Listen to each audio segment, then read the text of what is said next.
દર્શક મિત્રો, નાનકડા વિરામ બાદ સુરીલા સંવાદ કાર્યક્રમની અંદર સૌ દર્શક મિત્રોનું ફરીવાર સ્વાગત કરું છું. આજે લોક સાહિત્યની વાતો અંતર્ગત લાખણસિંહભાઈ ગઢવી સાથે આપણે સંવાદ કરી રહ્યા છે. સાહિત્યની માર્મિક વાતો અને સાહિત્યરૂપી વાતોને આગળ ધપાવીએ. લાખણસિંહભાઈ, ફરીવાર કાર્યક્રમમાં સ્વાગત કરું છું. આમ તો આગળના પડાવની અંદર આગળ યુનિટ 1નું ઇન્ટરવ્યૂ હતું લાખણસિંહભાઈ, તેમાં તમે વાત તો કરેલી થોડી કે ચારણી સાહિત્ય, મારે આ ચારણી સાહિત્યનું બંધારણ જાણવું છે. કે આજના એપિસોડમાં લાખણસિંહભાઈ આ જે તમે વાત કરી, ખૂબ ડીપમાં વાત કરી, મર્મથી વાત કરી, એ આવનારી પેઢી માટે જાણવા મળશે. અત્યારના લેખકો, કવિઓ માટે પ્રેરણાદાયી આ એપિસોડ બની રહ્યો છે અત્યારે. તો થોડી ચારણી સાહિત્યની વાત કરી દો કે એનું બંધારણ, અને આપણે લોકમુખે તો બોલે છે ચારણી સાહિત્ય, તો એની મર્મથી વાત કરો કે ખરેખર ચારણી સાહિત્ય છે શું? હવે ચારણી સાહિત્ય છે ને વિધિભાઈ, આમ તો કહીને તો રજૂ કરવાની એક જે શૈલી છે, એ શૈલીને ચારણી સાહિત્ય કહેવામાં આવે છે. આમ તો ચારણી શૈલી કહેવી જોઈએ. પછી એને ચારણી સાહિત્ય નામ આપી દીધું છે. એટલું કહીશ કે ચારણી સાહિત્ય એટલે ફક્ત ચારણો એ જ લખેલું એવું નહીં કહી શકીએ. બરાબર. ઘણા બ્રાહ્મણોએ લખ્યું છે, ઘણા બારોટોએ લખ્યું છે, ઘણા બ્રહ્મભટ્ટોએ લખ્યું છે, ઘણા રાજાઓએ લખ્યું છે. જેમ ઋષિ પરંપરાના સાહિત્ય છે તો કે ભાઈ ઋષિઓએ જ લખેલા કે બ્રાહ્મણોએ જ લખેલા એવું નહીં, ઘણા બીજાએ લખ્યું છે. પણ એક શૈલી, એક રજૂ કરવાની જે ઢબ, જેમ આપણે લેંગ્વેજ હોય ને, આપણે એટલે કે જીભને, એમ શરીરની બીજી જે ઇન્દ્રિયો છે ને, પાંચેય કર્મેન્દ્રિયો, એની પોતાની એક લેંગ્વેજ હોય છે, જેને આપણે બોડી લેંગ્વેજ કહીએ. આંખોને એક લેંગ્વેજ છે, હાથને એક લેંગ્વેજ છે.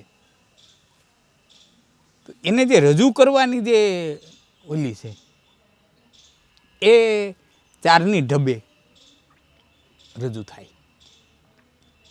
બીજું, ચારણી સાહિત્ય અને એના બંધારણની જો તમે વાત કરતા હો, એટલે કે અથવા તો એ શું છે, બંધારણની આપણે આગળ ઉપર વાત કરી શું છે, તો અમારા સાહિત્યમાં બે પ્રકાર છે, ડિંગળ અને પિંગળ.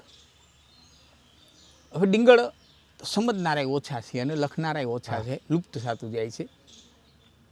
પણ જે મારું પિંગળ છે એ હિન્દી અને વ્રજ, આ બે ભાષા મિશ્રિત અમારી પિંગળ ભાષા છે. આવું મેં વાંચ્યું છે, હિન્દી અને વ્રજ.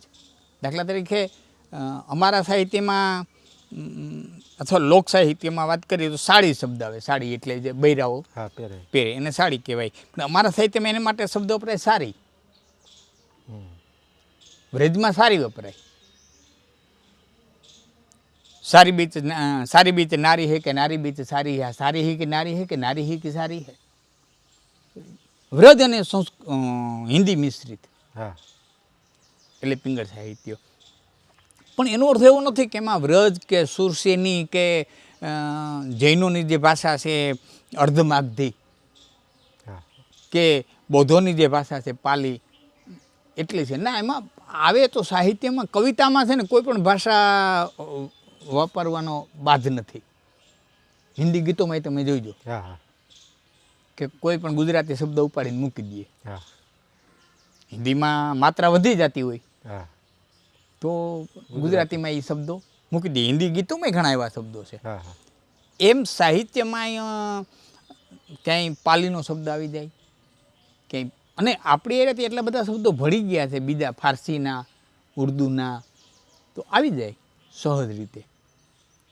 એટલે ઘણી બધી ભાષાનો, જો કે તુલસીદાસજી મહાત્માએ તો 32 પ્રકારની ભાષાનો પ્રયોગ કર્યો રામાયણની અંદર. એમ સાહિત્યની અંદર પણ ઘણી બધી ભાષા આવે. એટલે ચારણી ભાષા કોઈ અલગ છે એવું નથી, પણ અમારી પિંગળ ભાષા છે ને પિંગળનું જે બંધારણ છે અને પિંગળના નિયમ, આ પિંગળ શાસ્ત્ર છે. હવે અત્યારે એ શાળાઓ રહી નથી.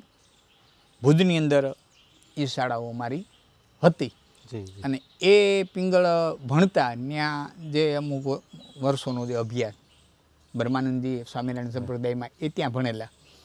અને હવે પિંગળ ભણેલા કોઈ એકાદ વિદ્યાર્થી હોય તો ભલે. એ પછી અમારી લોકભારતી શાળા આવી હતી એમાં ઘણા બધા અભ્યાસ કરેલો.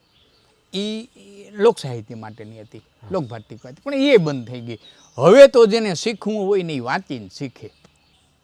અમે કંઈ ભણવા નથી ગયા, વાંચીને પણ આવું ગોતી વાંચ્યું, વાંચીને વાંચી અભ્યાસ કરી અને જ્યાંથી મળ્યું ત્યાંથી પોતાની નોટમાં ઉતારી લીધો અને એનો અભ્યાસ કરી અને આ થોડું ઘણું અમે એ રજૂ કરી. બાકી એ તો એક છે ને એક દરિયો છે, એને પૂરા વર્ણન કરી દેવા કે એને માટે થઈને પૂરા બંધારણો રજૂ કરી દેવા એ તો એ તાકાત નથી ને એટલો આપણો અભ્યાસ ન હોય. પણ ખરેખર આ લોક સાહિત્ય, લોક વાર્તાઓ અને જે ઇતિહાસ હોય છે, અને ખરેખર લોકવાર્તા શું, ઇતિહાસ શું, એની રજૂઆત કેવી રીતે હોય છે, એની મર્મથી વાતો કરો. બહુ સરસ પ્રશ્ન તમે કર્યો વિજયભાઈ, ગમે એવો પ્રશ્ન છે અને આ દર્શક મિત્રોએ જાણવું પણ જરૂરી છે. હા, લોકવાર્તા એ સાંપ્રત કાળની અંદર એટલે કે લોકોમાં બનેલી ઘટનાઓ, ઝૂંપડામાંથી આવેલા હા, હા, વ્યક્તિઓએ જે મહાન કાર્યો કર્યા હોય, કોઈ દાતારીના, કોઈ સુરવીરતાના, કોઈ ભક્તિના, એ લોકવાર્તા છે. હવે લોકવાર્તા અને ઇતિહાસમાં ફરક એ છે કે ઇતિહાસ છે ને, આમ તો ઇતિહાસ કોને કે મહાભારત અને રામાયણ આ બેને આપણા શાસ્ત્રોએ ઇતિહાસ કીધા. હા, આપણા 4 વેદ, થોડીક ડીપમાં વાત કરો, કંઈ વાંધો નહીં. હાલ છે ને, ચોક્કસ ચોક્કસ. આપણા 4 વેદ આર્યોના જૂના, 4 ઉપવેદ, 4 વેદોના 4 ઉપવેદ છે. એમાં ધનુર્વેદ, આયુર્વેદ, આ બાંધકામ અર્થમાં આવે એ બધું. હું કંઈક થોડું ભૂલતો હતા પણ આવી જાય વાત કરતાં કરતાં ત્યારે ગાંધર્વ વેદ એટલે સંગીત. હા, એના પછી આરણ્યકો આવ્યા, એ તો આમ જનતાને બહુ વાંચવા નથી મળતા. બ્રાહ્મણ ગ્રંથો આવ્યા, એ આમ જનતામાં બહુ નથી. પછી ઉપનિષદો આવ્યા, શ્રુતિઓ આવી, સ્મૃતિઓ આવી. ગીતા છે એ શ્રુતિમાં ગણાય, હા, હા, યાજ્ઞવલ્ક સ્મૃતિમાં ગણાય. એના પછી ઇતિહાસો આવ્યા, એમાં રામાયણ અને મહાભારત આ 2 મહાગ્રંથો ઇતિહાસમાં ગણાય. એના પછી આપણા ઇતિહાસો આવ્યા, રાજાઓના ઇતિહાસો આવ્યા. એટલે એના પછી જે કંઈ ઘટનાઓ ઘટતી ગઈ કે આજની ઘડી સુધી, તો એક ઇતિહાસ તો છે જ, ઇતિહાસ તો છે જ. દેવાયત બોદરની વાત કરીએ, રતાભાઈ હુનારાની વાત કરીએ, તો ઇતિહાસની દ્રષ્ટિએ તો એ ઇતિ બનેલું છે. પણ ઇતિહાસને સુસંગત લોકસાહિત્ય કેટલું છે, જો એ કોઈ પૂછે ને તો હું આપને કહીશ કે લોકસાહિત્ય છે ને એને ઇતિહાસની અરે બહુ ઓછો ઓલું થઈ શકે. કારણ કે આમાં તો વર્ણનો આવે, કર્ણોપકર્ણ સાંભળેલું આવે. દાખલા કે બારોટુના ચોપડાએ લખેલો હોય ઇતિહાસ, પણ એ ટૂંકી ભાષામાં અને ટૂંકા ઓલામાં હોય, તેમના શબ્દોમાં લખેલો હોય, પાછો એમના શબ્દોમાં હોય, એ ટૂંકી ભાષામાં હોય. પણ એ નાનકડી વાતને મોટું રૂપ આપવા માટે થઈ અને એમાં વર્ણનો મૂકવા પડે. એટલે જેટલું લોકવાર્તામાં કહેવાય છે એ બધું ઇતિહાસને સુસંગત છે એમ ન કહી શકાય. બીજું મેં તો વાંચ્યું છે ત્યાં સુધી એમ કહીશ કે બધા ઇતિહાસકારો જે લખ્યા છે એ બધા ઇતિહાસકારોને બધા ઇતિહાસો સુસંગત છે એવું નથી. ઇતિહાસકારોમાં ભેદ છે. હા, ચોક્કસ. હું એક દાખલો આપું કે વાલ્મીકીજી એમ લખે કે ભગવાન રામ પરણી અને અયોધ્યા જતા હતા ત્યારે રસ્તાની અંદર એને પરશુરામ મળ્યા અને રામ અને પરશુરામનો સંવાદ રસ્તાની અંદર થયો. પરણીને જતા હતા ત્યારે રસ્તાની અંદર. અને તુલસીદાસજી લખે ધનુષ ભાંગ્યું ને તરત પરશુરામ આવ્યા. તો આવા 2 ધુરંધરો વાલ્મીક રામાયણ અને તુલસીકૃત રામાયણ,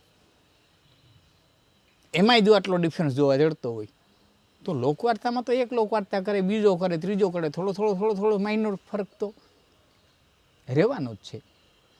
એટલો સહજ રીતે વાત છે. કારણ કે કાનો કાઈને સાંભળી છે, એમાં પોતાની રીતે પોતે થોડુંક ઉમેર્યું છે. 1 પીસમાંથી 100 પીસ થાય, આપણે સામાન્ય કહીએ એવી રીતે. એટલે એ તો પેલે ઇતિહાસની આયરી એને બહુ જોડવા જાય ને તો એટલું સુસંગત મળે નહીં. હા, એમાંથી એનો મૂળ મુદ્દો લઈ લેવાનો હોય. જી. બીજી વાત, લોક વાર્તાકાર થવું અને લોક સાહિત્યકાર થવું એમાં જમીન આસમાનનો ફેર છે. હું એ માધ્યમથી કહીશ. હા હા.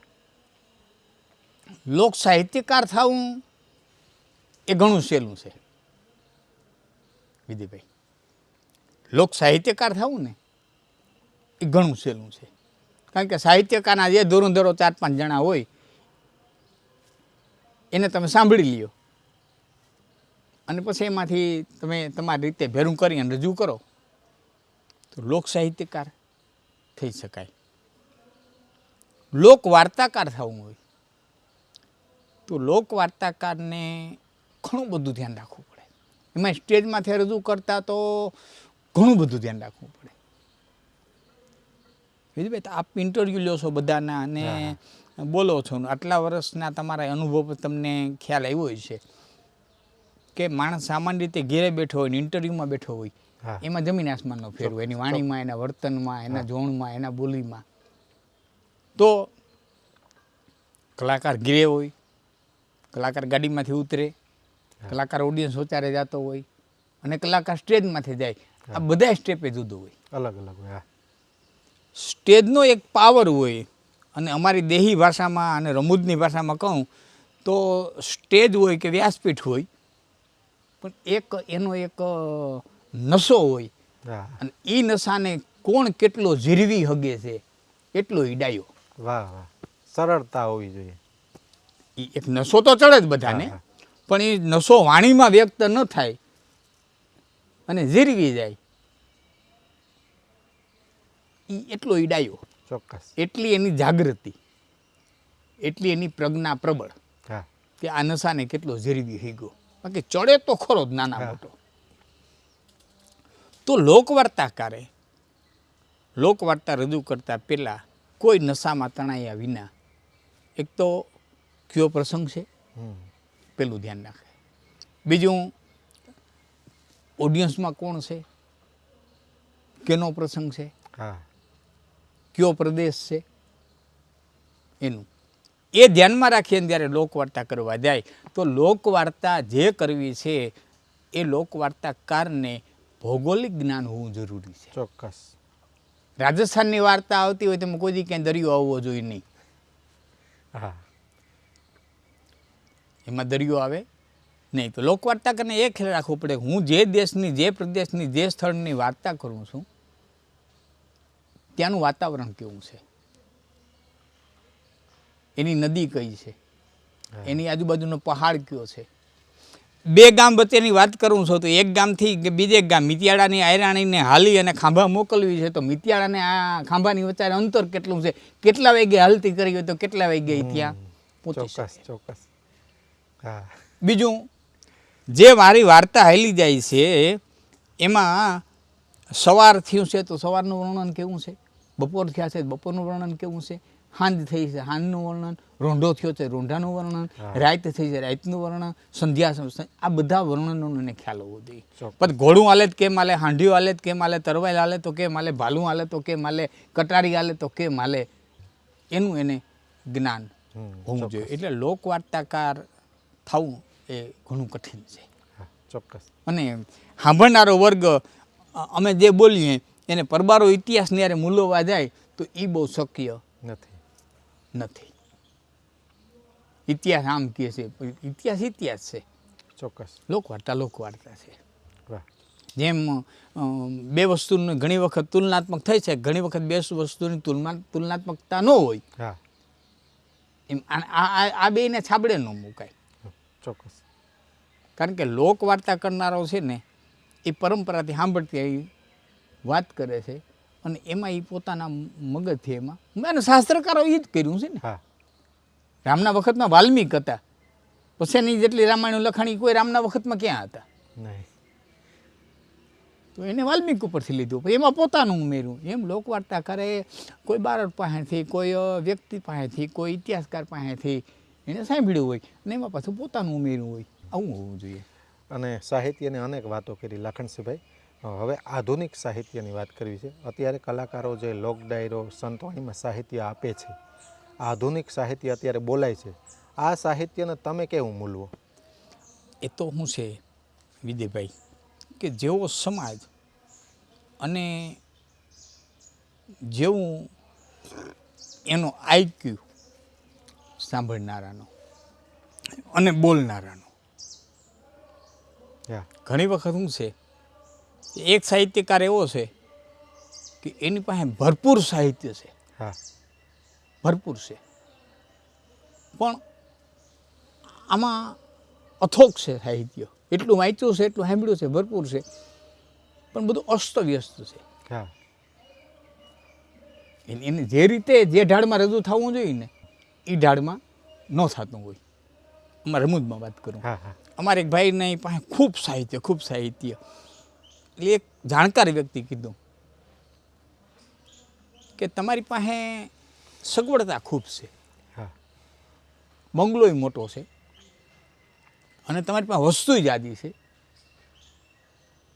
પણ બરોબર ગોઠવાયેલી નથી. તમારા સોફા છે એ બાથરૂમમાં પીડ્યા છે, હા હા પલંગ છે એ હોલમાં પીડ્યો છે, જે જ્યાં હોવું જોઈએ ત્યાં નથી. નથી. એમ સાહિત્યકાર, ઘણા સાહિત્યકાર પાસે ઘણું બધું હોય છે, પણ જે ઠેકાણે જે હોવું જોઈએ એ નથી હોતું. બીજું, ઘણી વખત વક્તાનો માહોલ પોતાનો અંદરનો જુદો હોય અને ઓડિયન્સમાંથી કંઈક એવો માહોલ સર્જાય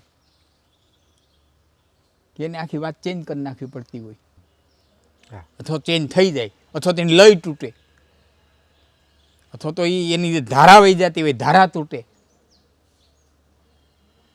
તો વક્તાનું હૃદય છે ને વિજયભાઈ બહુ કોમળ હોય છે. હા એની ધારા તૂટે કે એને, હું જાહેરમાં ઘણી વખત કહું લ્યો ને એ શબ્દ કહું કે અમને બે દી રોટલો ન દ્યો ને તો ભૂખે ભૂખા બે દી હું તમારા સામે વાર્તા કરી નાખીએ, પણ દાદ ન દ્યો ને તો મરી જાય. ચોક્કસ. અમે મરી જાય એ પોહાય, વાર્તા મરી જાય ને એ નથી પોહાતું. વાહ. અને લાખણસિંહભાઈ, તમે વાત કરી ઓડિયન્સની, કે સામે ઓડિયન્સ હોય એ પ્રમાણે અત્યારે સાહિત્યમાં આમ તો લોક સાહિત્યકારે પત્રકાર જેવી ભૂમિકા ભજવવાની હોય છે, જે વાસ્તવિક છે, વાસ્તવિક પ્રસંગ, વાસ્તવિક વર્ણન હોય છે. અત્યારે હું લોક સાહિત્યમાં જોઉં છું કે ગમે એનો સામે જે બેઠો હોય વ્યક્તિ કેમ વધારે રૂપિયા આપે તે સામેવાળા વ્યક્તિના વખાણ વધારે થાય છે, જે હોય એનાથી વધારે. અને એવું પણ મેં જોયું છે કે એવા વખાણ કરે વ્યક્તિના કે ખરેખર એ વ્યક્તિ સાબરમતી જેલમાં પણ હોય 5 દિવસ પછી. તો જે અત્યારે સાબરમતી જેલમાં છે લોકો, એના પણ સાહિત્યકારોએ ખૂબ સારી રીતે વખાણ કર્યા છે. તો આ સાહિત્યમાં ક્યાંક અન્યાય થતો હોય એવું નથી લાગતું? સત્ય વક્તા ગોતવો તો ઘણો મુશ્કેલ થઈ પડશે.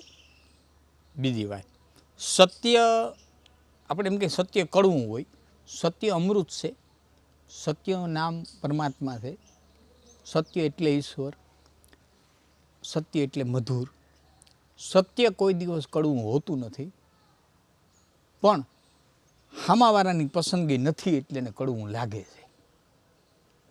મને તાવ આવ્યો હોય ને તમે મારી ખબર કાઢવા આવો તો રસોડામાંથી ચા આવે, એમાં જ રકાબી તમને ભરી દઈએ અને એને ચાની રકાબી મને ભરી દઈએ, પણ એ ચાને એક એક ઘૂંટલે તમને મજા આવતી હોય અને મને એ ચાનો એક એક ઘૂંટલો કડવો ઝેર જેવો લાગતો હોય. શું કર, મારું માલિકનું બગડ્યું એટલે માયણેનું બગડ્યું. હા એમ વક્તા સત્ય કી તો હામાવાળામાં સહન કરવાની તાકાત છે કે નહીં, ઊંધું પડે તો હા તો વક્તા એમ માની બોલતો હોય આપણે અહીં 2 કલાક રોકાવું ને અહીં ક્યાં જિંદગી કાઢવા આવ્યા. બીજું, પૈસા લઈને પ્રોગ્રામ કરીએ છીએ, સવારે એની પાસે બજેટ લેવાનું છે, એમ હોઈ શકે. બીજું, સમાજ છે એનો મોટો વર્ગ, એટલે એમાં અમે હોતે આવી જઈએ અને તમે આવી જાઓ, બધાને વખાણ પ્રિય લાગે છે. હા ચોક્કસ. બધાને. પણ એક વસ્તુ નક્કી છે કે સમાજ પાછો અંદરથી જાણે છે હોતે કે આ આમ થઈ રહ્યું છે, હા આમ બની રહ્યું છે. અને રહી વાત તમારી પૈસાની કે ભાઈ પૈસા લેવા માટે થઈને ઓલું કરે છે, તો વક્તાને ખબર છે કે હું બજેટ નક્કી કરીને આવ્યો છું, એટલે એમાં એની પાસે પૈસા કઢવું કે ન કઢવું તો એ બજેટમાં કંઈ ફરક પડવાનો નથી. નથી. બીજી વાત પૈસાની થઈ હા. લેવાની, તો મારા અનુભવથી કહું કે અમે ગાડીમાંથી ઉતરીએ ત્યારે ક્યાંય ને ક્યાંય, બધે નહીં પણ ક્યાંય ને ક્યાંય આયોજક સીધા અમને મળે અને પહેલી જ વાત એ કરે કે કંઈક થાય એવું કરજો હો. બધો ખર્ચો ઉપાડવો છે હા, અને એની વાત એ સાચી છે. ચોક્કસ. તો એવું કંઈક કરજો કે જેથી ત્યાંથી પૈસા નીકળી જય. શકે. અને એ કલાકારે કરવું પડે. અને તમે એમ કહેતા હો કે અત્યારે આમ બધું હાલે છે, અત્યારે આમ બધું હાલે છે, તો એક વાત તમને હું ચોક્કસ કહું કે અસ્તિત્વનો આખો ખેલ છે ને, એ જેવો વક્તા ઉત્પન્ન કરે ને એવું જ અસ્તિત્વ એને ઓડિયન્સ ઊભું કરે. વાહ. રાવણને ઊભો કરે ને સામો રામને ઊભો કરે, કંસને ઊભો કરે ને સામો કૃષ્ણને ઊભો કરે, એવું જેવો વક્તાને ઊભો કરે ને એવું જ ઓડિયન્સ ઊભું કરે. આ બધું ભેરું ભેરું વાહ. હાલ્યું જાય, મારું આવું માનવું છે. ચોક્કસ. દર્શક મિત્રો, લાખણસિંહભાઈ ગઢવી સાથે હજી પણ સાહિત્યની માર્મિક ઘણી બધી વાતો કરશું, પણ આગળના પડાવની અંદર ફરી મળીએ.